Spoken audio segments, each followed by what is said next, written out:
Puji Tuhan, kita akan melihat kebenaran firman Tuhan yang saya beri judul hidup yang layak dikenang.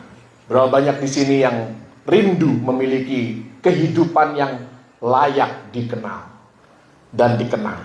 Haleluya. Bukan hanya dikenal, tetapi juga dikenang. Klik.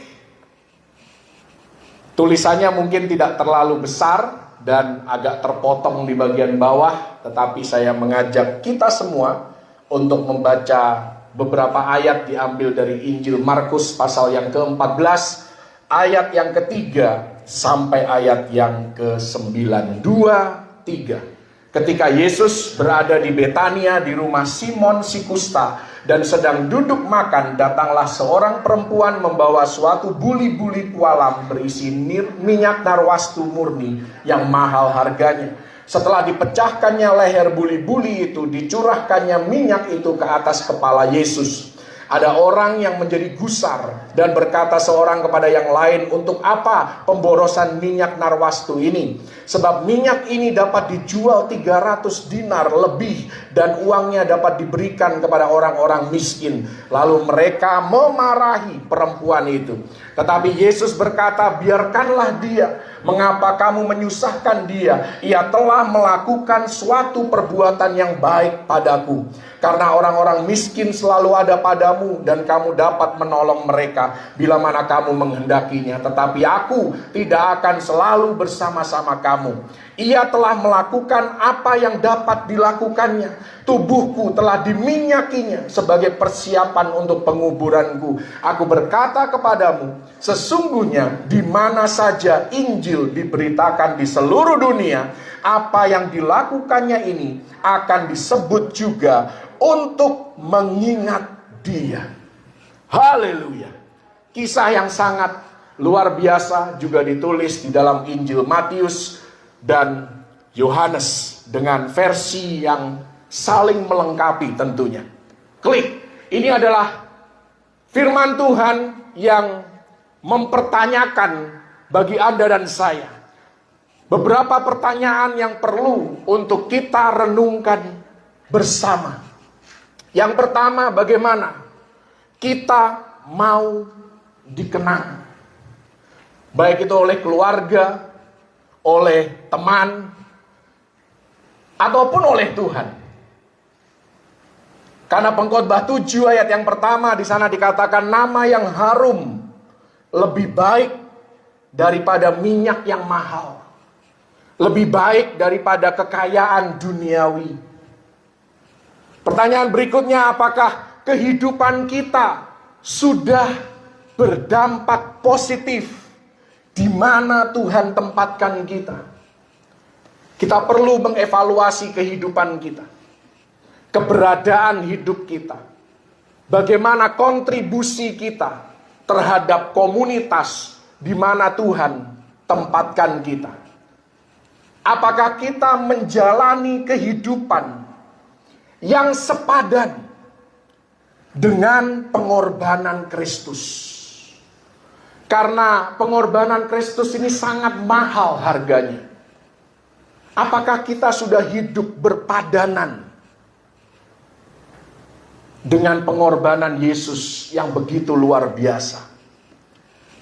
Dan saya memberikan catatan di sini, cara supaya hidup kita layak untuk dikenang.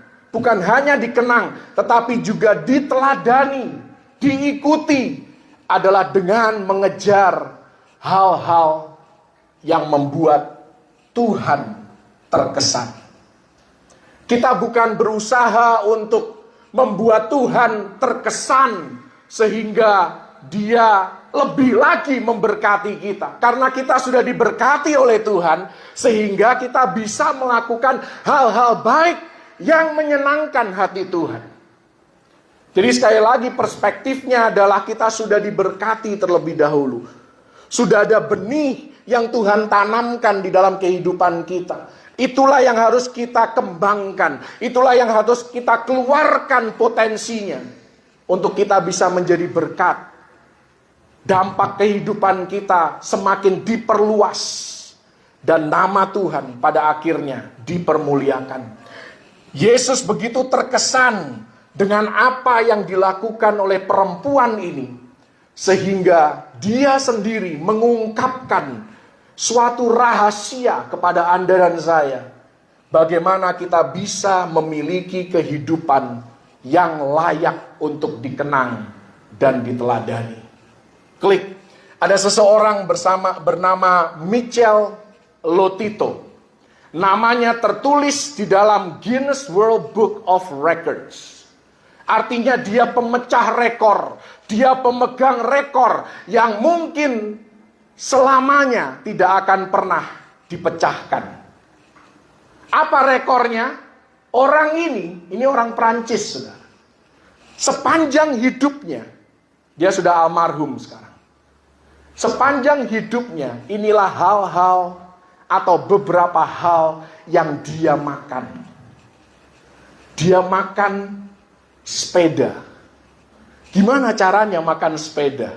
Nanti Anda bisa baca kisah hidupnya di Google.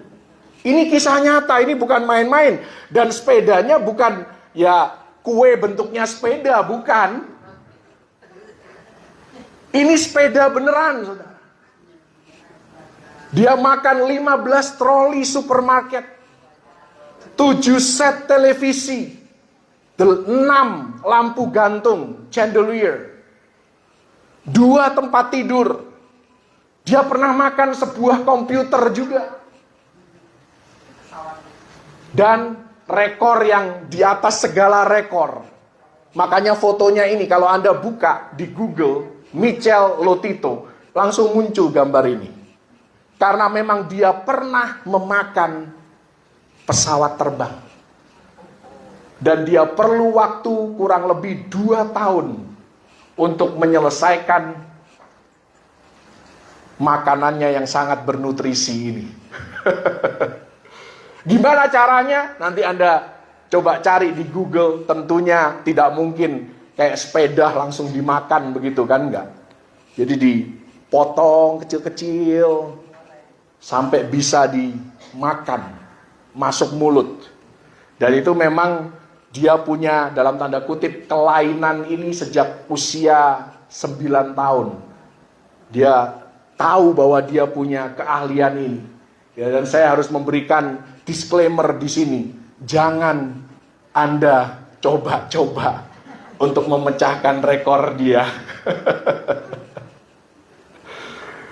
Kecuali Anda mau cepat ketemu dengan Yesus ya.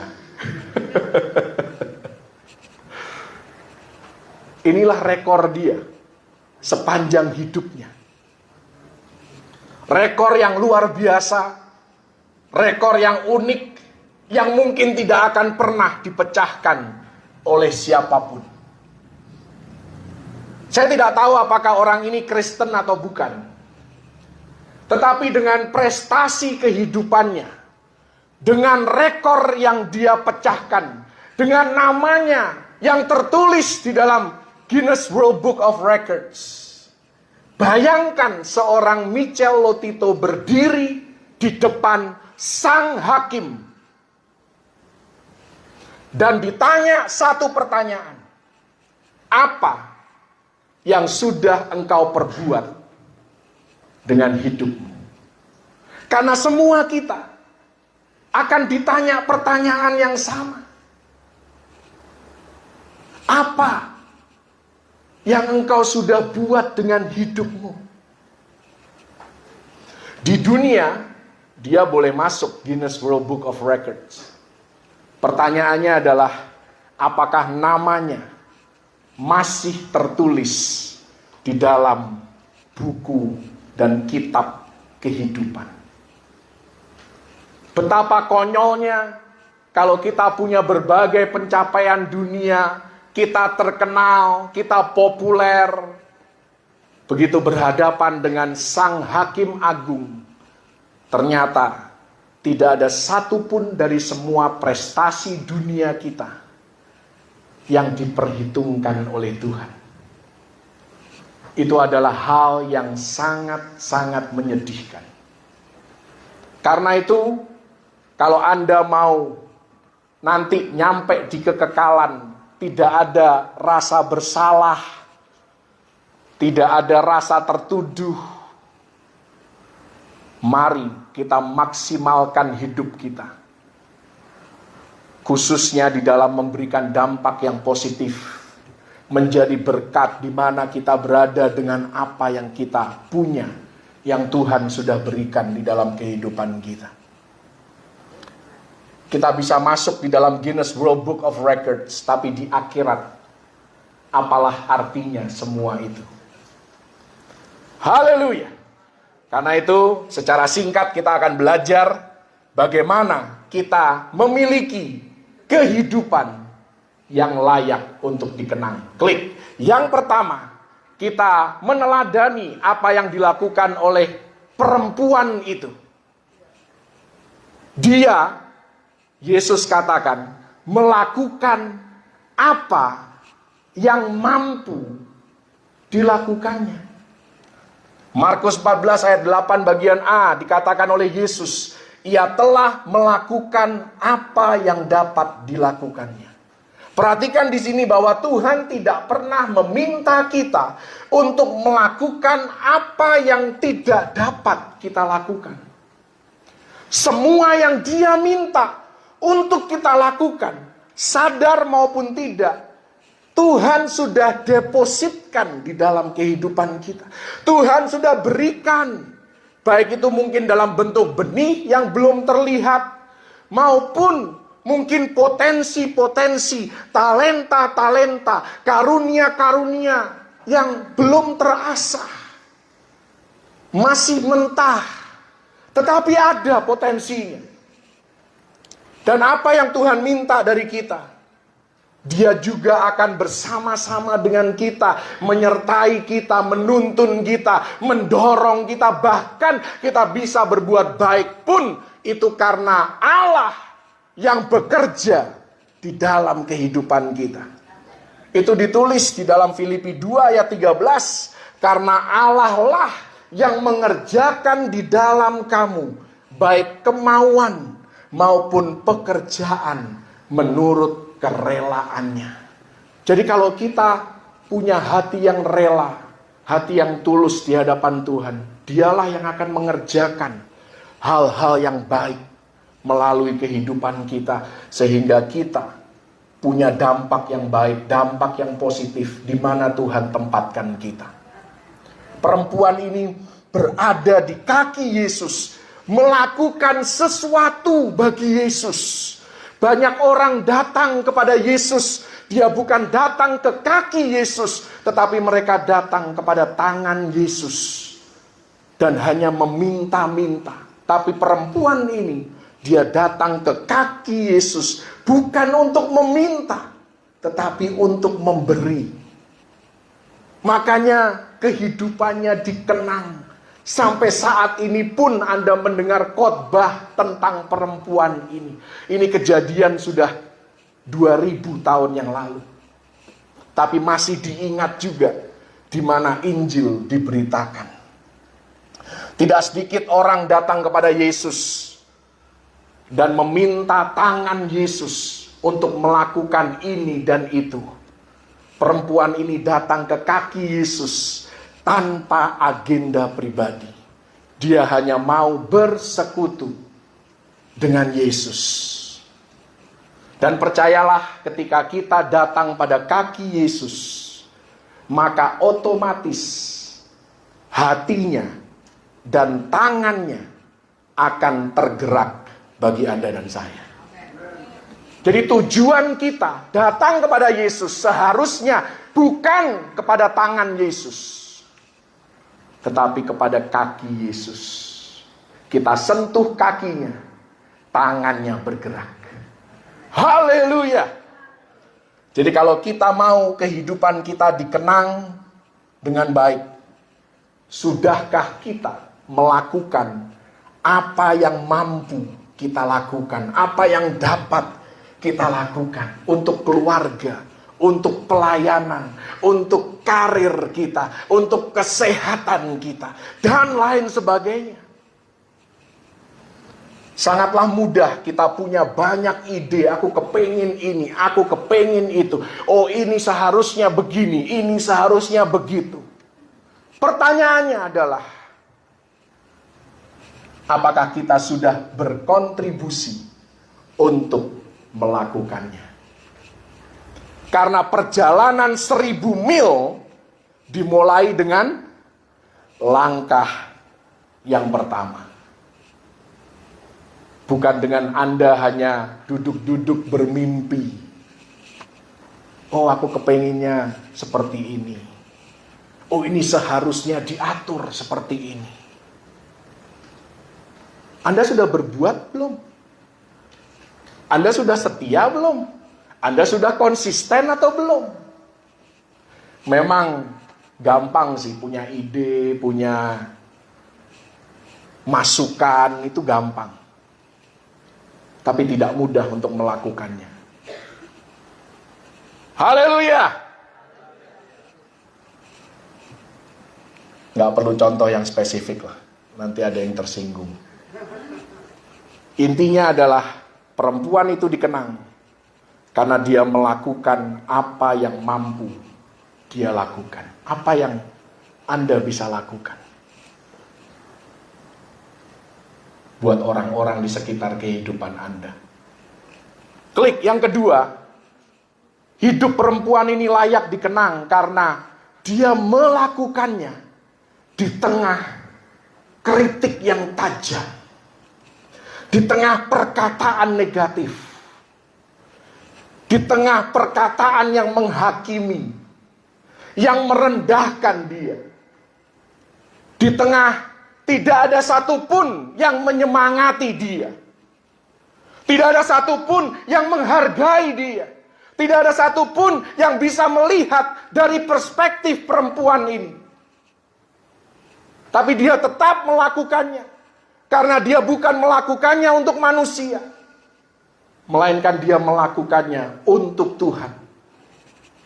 Markus 14 ayat yang kelima bagian B dikatakan, lalu mereka memarahi perempuan itu.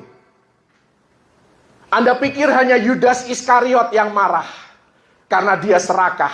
Memang di Yohanes ditulis bahwa mereka yang marah itu adalah Yudas Iskariot. Tetapi kalau Anda membaca versi daripada Injil Matius dan juga Markus, dikatakan di sana murid-murid menjadi gusar. Artinya yang memarahi perempuan ini bukan hanya Yudas Iskariot, tetapi juga murid Yesus yang lain, yang katanya lebih rohani, yang katanya sudah dewasa rohani. Mereka pun ikut menghakimi perempuan ini. Anda bisa bayangkan nggak Petrus,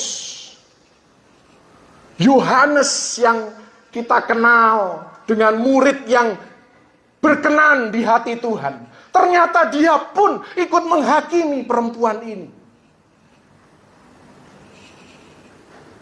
Inilah yang terkadang orang yang semakin tinggi kerohaniannya, bukannya semakin rendah hati, semakin penuh dengan belas kasihan, kecenderungannya orang makin rohani, makin sombong, makin mudah menghakimi orang lain, makin mudah mengkritik, makin mudah mencari-cari kesalahan. Oh, Anda dikuduskan oleh Tuhan, bukan untuk mencari cacat celah orang lain. Yesus bertanya kepada kita semua, apa yang sudah kita perbuat? Apakah kita sudah melakukan apa yang kita bisa lakukan? Dan apakah kita terus tetap konsisten, tekun melakukannya di tengah tidak ada yang menghargai? Tidak ada perkataan yang menyemangati kita. Tidak ada ucapan terima kasih.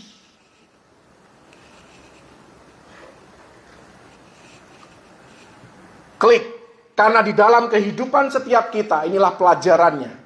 Kita akan diperhadapkan pada 2 tes di sepanjang hidup kita. Dan kita harus bisa lulus. Kalau Anda mau mencapai destiny akhir yang Tuhan sudah tetapkan bagi kehidupan Anda dan saya, kehendak Tuhan yang sempurna, kita bisa hidup di dalamnya. kita harus berhasil melewati dua jenis ujian ini. Yang pertama adalah tes pujian. Ketika hidup kita dipuji-puji, disanjung-sanjung, semua orang berterima kasih, mereka terkesan dengan pelayanan kita, dengan kelakuan kita. Anda harus tetap fokus kepada Kristus. Bagaimana supaya aku tidak jatuh dalam kesombongan. Bagaimana supaya aku tidak menjadi congkak, itulah tes pujian. Semua orang akan mengalaminya. Ketika Anda dipromosi di tempat kerja, Anda diberkati secara materi oleh Tuhan, Anda dipakai secara luar biasa di dalam pelayanan Anda, dan semua orang menyanjung-nyanjung Anda. Masihkah fokus Anda kepada Kristus yang layak untuk dipuji dan disembah? Biarlah Yesus semakin bertambah-tambah dan kita semakin berkurang-kurang. Pujian tidak boleh membuat kita sombong. Kita semua perlu pujian sesekali. Kita perlu kata-kata yang menyemangati. Kita perlu dihargai, itu manusiawi. Tapi pada saat kita dihargai, pada saat ada yang mengucapkan terima kasih, bagaimana kita meresponinya? Dan jangan pernah lupa untuk mengembalikan segala kemuliaan kepada yang layak untuk menerima kemuliaan lebih daripada kita. Yang kedua, tes kritikan. Tes yang berusaha menjatuhkan kita. Dalam tes ini pun kita tetap harus fokus kepada Kristus. Artinya adalah jangan pula izinkan kritikan, perkataan negatif, tantangan membuat kita menyerah, membuat kita mundur. Sangat mudah melakukan hal yang baik saat dipuji dan disanjung, saat kita mengalami promosi, saat Tuhan membawa kita naik dan mengangkat kita. Bagaimana ketika kita tidak dihargai? Bahkan air susu dibalas dengan air tuba. Kebaikan kita dibalas dengan kejahatan. Bagaimana sikap kita saat kita diremehkan, disepelekan, direndahkan? Apakah kita tetap konsisten di dalam perbuatan baik kita? Bukan hanya di gereja, tetapi di tempat kerja. Bagaimana ketika promosi itu belum datang? Apakah kita tetap hadir dan berkontribusi di kantor? Disiplin, menjaga kehidupan yang jujur, integritas. 1 rupiah pun kita pertanggungjawabkan. Yang membuat hidup kita layak dikenang adalah 1, kita melakukan apa yang mampu kita lakukan. Yang kedua, respon kita terhadap hal-hal di luar harapan kita. Karena kita akan mengalaminya. Ngapain sih hidup benar? Kamu kan jadi susah bergaul sama orang. Tapi kita tetap hidup benar. Oh, itu gak gampang. Kita tetap memegang integritas kita, prinsip hidup kita. Berdasarkan firman Tuhan. Ngapain sih tetap baik? Wong dia tidak memperlakukan kamu dengan baik. Tapi kita tetap baik. Itulah hidup yang layak dikenang. Ngapain sih kerja benar? Wong semua orang kerjanya asal-asalan. Ya Anda bukan semua orang. Anda adalah orang yang unik. Haleluya. Umat yang istimewa. Anda duta besar kerajaan Allah. Haleluya. Namanya duta besar itu harus berbeda dengan rakyat jelata, mohon maaf. Kelakuannya disorot, tutur katanya disorot, ya kan? Kita adalah suratan yang terbuka. Orang mungkin tidak akan pernah membuka Alkitab sepanjang hidup mereka. Tapi ada sekelompok orang yang membaca Alkitab dari kehidupan kita. Seberapa banyak Alkitab yang kita terapkan di dalam kehidupan kita. Itulah yang menentukan apakah hidup kita layak dikenang, layak diteladani atau tidak. Klik yang ketiga, dia bukan saja melakukan apa yang dapat dia lakukan, bukan saja dia melakukannya di tengah kritik yang tajam, tetapi dia melakukannya pada waktu yang tepat. Markus 14 ayat 8 bagian B dikatakan, tubuhku, kata Yesus, telah diminyakinya sebagai persiapan untuk penguburanku. Tahukah Anda kalau perempuan ini tidak meminyaki tubuh Yesus pada waktu itu, maka tidak akan ada waktu lain untuk Yesus dirempah-rempahi sebelum dikuburkan. Inilah perminyakan Yesus, inilah Yesus tubuhnya, mayatnya kalau boleh dikatakan, dirempah-rempahi. Inilah momennya. Hal baik, kita tahu bahwa hal itu tidak dilakukan pada saat yang tepat, maka dampaknya pun tidak akan seperti yang kita harapkan. Sebaliknya, kalau Anda menolong seseorang pada saat dia lagi butuh, maka dia akan mengenang hidup Anda. Dia akan selalu ingat dengan hidup Anda.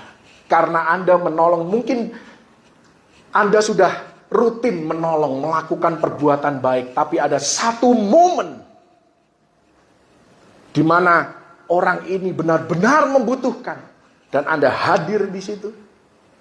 Tentu itu efeknya berbeda dengan perbuatan-perbuatan baik lainnya yang sudah Anda lakukan. Anda memperkatakan sesuatu yang pada saat itu orang memang harus dengar. Dia perlu untuk mendengar perkataan seperti itu. Wow, pasti dampaknya dahsyat sekali. Karena firman Tuhan pun berkata alangkah baiknya perkataan yang tepat pada waktunya. Amsal 15 ayat 23. Perkataan yang diucapkan tepat pada waktunya adalah seperti buah apel emas di pinggan perak. Amsal 25 ayat yang ke-11. Karena itu saya mau katakan di bagian ini, maksudnya adalah hindari terjangkit dengan sindrom suatu hari. Suatu hari aku akan hidup benar. Suatu hari aku akan melakukan kehendak Tuhan. Bukan suatu hari, sekaranglah waktunya untuk hidup benar. Sekaranglah waktunya untuk melakukan kehendak Tuhan. Suatu hari aku akan melayani Tuhan. Oh, bukan suatu hari, hari ini. Haleluya. Firman Tuhan selalu ngomong hari ini. Sekarang. Dan ada momen-momen yang tidak boleh terlewatkan di dalam kehidupan kita. Karena momen itu mungkin tidak akan pernah kembali lagi. Jangan berkata suatu hari aku akan meluangkan waktu lebih lagi bersama dengan keluarga. Barangkali suatu hari itu tidak akan pernah terjadi lagi. Sekarang waktunya Anda meluangkan waktu bersama dengan keluarga. Dalam waktu 1 tahun, mungkin kurang, anak kami akan berangkat. Saya berpikir, wah, 17 tahun, gak berasa saudara. Dan rasanya masih kurang. 17 tahun tiap hari lihat muka dia. Dan gak pernah bosen. Memang tidak setiap hari karena saya harus traveling. 2 minggu aja gak ketemu rasanya. Wah, saya baru pulang ini kan 10 hari lebih saya pergi. Rasanya aduh. Kan anak zaman sekarang ini kalau diajak video call jarang-jarang kan jadwalnya cocok. Makanya saya gak terbayang nanti. Wow, dia nun jauh di sana. Ya ini sebagian omongan saya ini perkataan iman karena belum tahu kemana perginya. Tapi kami percaya dia akan meninggalkan Indonesia. Gimana? Perasaannya gimana gitu. Saya sih nggak bisa kebayang. Tapi saya percaya bahwa pada saat itu terjadi akan ada kasih karunia yang membuat saya mampu. Demi kebaikan dia kan, bukan demi kebaikan saya. Kalau saya sih maunya dia tetap ada di sisi saya setiap saat, setiap waktu. Tapi ada waktunya. Sayap itu harus diterbangkan. Haleluya. Karena itu, hindari sindrom suatu hari. Suatu hari nanti, ini lagu dunia kan?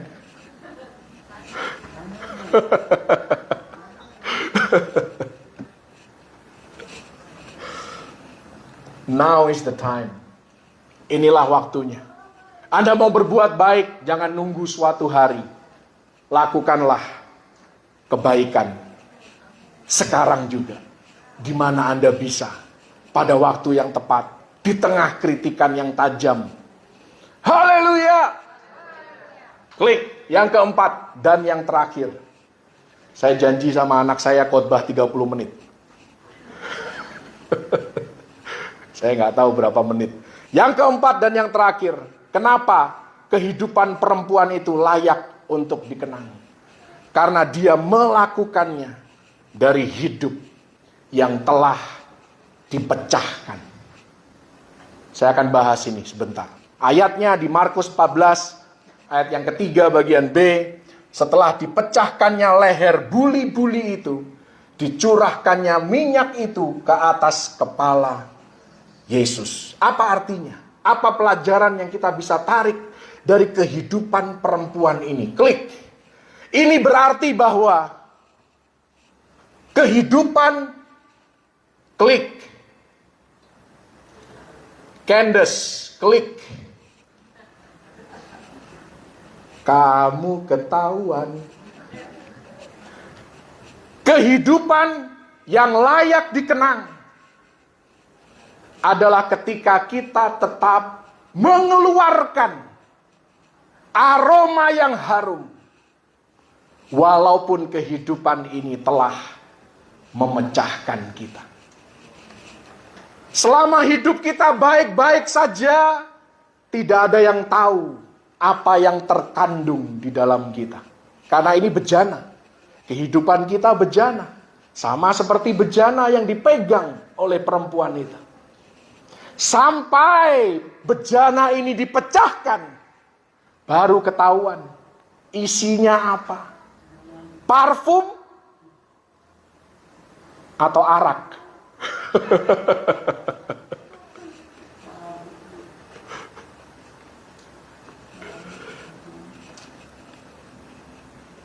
Tetap bersikap manis meskipun disakiti. Itulah kehidupan yang layak dikenang. Tetap menunjukkan perilaku yang baik ketika sedang melewati lembah kehidupan. Tetap bersyukur di tengah kehidupan yang penuh dengan tantangan, ujian, cobaan, tekanan. Tetap berharap kepada Tuhan di saat sikon terlihat suram. Orang tidak akan pernah bisa melihat apa yang ada di dalam diri kita. Apalagi kalau, makanya Amsal bilang kan, kalau nggak mau kelihatan bodoh, diem-diem aja. Karena orang yang diem akan kelihatan pintar, kelihatan bijaksana. Tapi begitu ngomong, orang akan bisa menilai, oh ini orang berpendidikan nggak ya? Ini orang punya sopan santun atau tidak ya? Ini orang bisa nggak menguasai diri ya? Makanya kalau mau dianggap orang bijak, nggak usah banyak ngomong. Diem aja. Tapi itu pun juga nggak baik. Karena Anda harus berkontribusi. Makanya harus mengasah, mengupgrade kehidupan kita. Supaya perkataan kita pun berbobot. Perilaku kita pun layak untuk diteladani. Kalau Anda disakiti lalu Anda marah, mungkin Anda kelihatan hebat, orang yang berani membalas. Tapi di hadapan Tuhan Anda masih anak-anak. Anak-anak kalau dipukul dia balas pukul. Tapi kalau respon Anda tetap mengasihi, memberkati, Anda disakiti, Anda hanya menangis di dalam hadirat Tuhan, Anda tetap berkata-kata yang baik, wow, itu artinya buli-buli kehidupan Anda isinya parfum, minyak urapan dari Roh Kudus. Haleluya. Itulah yang dicari oleh dunia. Orang tidak bisa melihat itu sebelum kita mengalami tantangan dalam hidup. Sebelum hidup kita dipres oleh situasi dan kondisi. Sebelum kehidupan mengecewakan kita. Urapan itu belum akan keluar. Sampai kehidupan kita ditekan.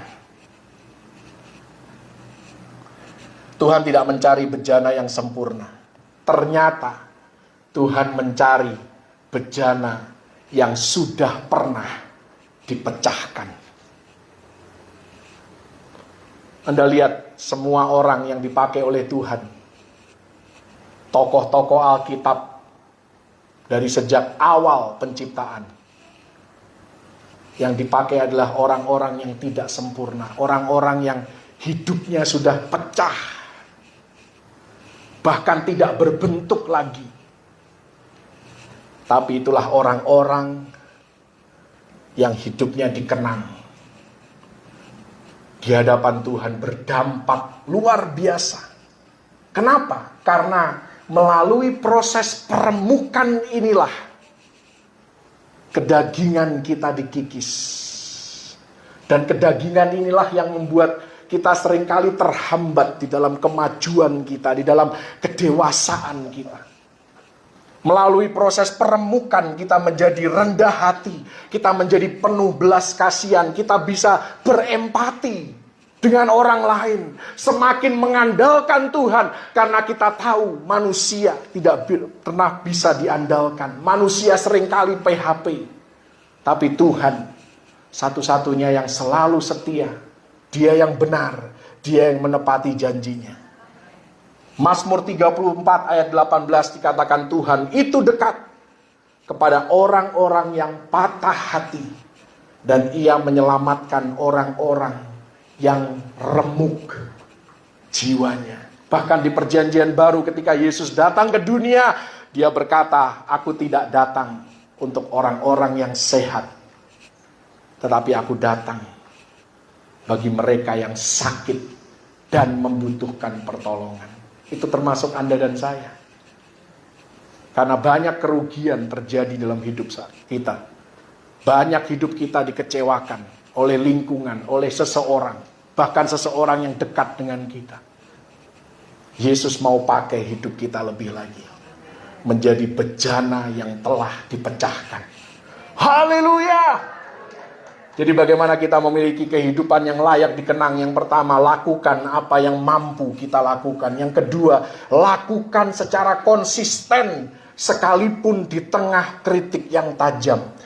Dan yang ketiga, lakukan segala sesuatu yang baik tepat pada waktunya. Yang keempat dan yang terakhir, mari kita melakukannya dari hidup yang telah dipecahkan. Sehingga segala kemuliaan dan hormat dan pujian dan pengagungan hanya layak bagi Tuhan Yesus Kristus. Klik. Haleluya. Tuhan Yesus memberkati.